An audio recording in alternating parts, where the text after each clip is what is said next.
أعوذ بالله من الشيطان الرجيم. بسم الله الرحمن الرحيم. يا أيها الذين آمنوا استعينوا بالصبر والصلاة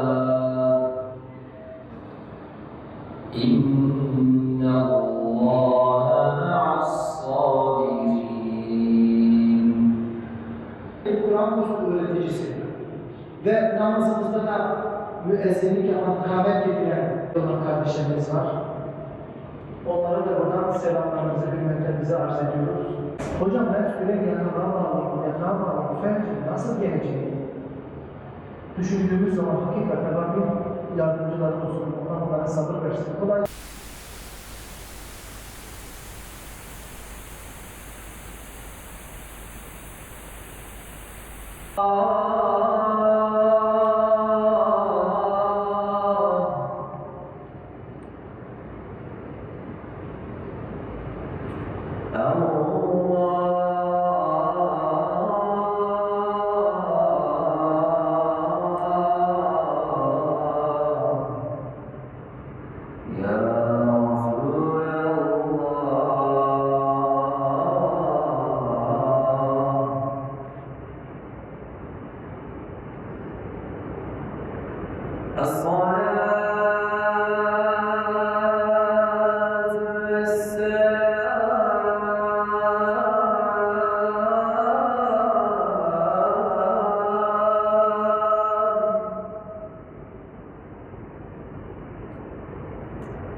İslam engelli olsun olmasın aslında bütün insanlara değer veren bir dindir.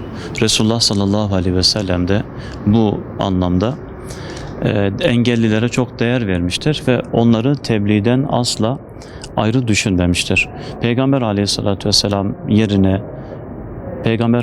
vesselam yerine engelli bir sahabeyi vekil tayin etmiştir. Kendisi bir yere gittiği zaman, bir orduya komutanlık yapmak ya da herhangi bir sefere çıkma durumunda kaldığı zaman yerine Abdullah İbni Ümmü Mektum'u vekil olarak tayin etmiştir. Bunun yanı sıra başka ortopedik engelli sahabileri de vali olarak gönderdiğini siyer kitaplarımızdan okumaktayız.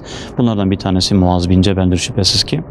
Allahu Teala insanın dış suretine, engeline bakmaz. Herkese gücü nispetine bir teklif yüklemiştir ve herkes bu teklif neticesinde Allah'a karşı, topluma karşı sorumludur.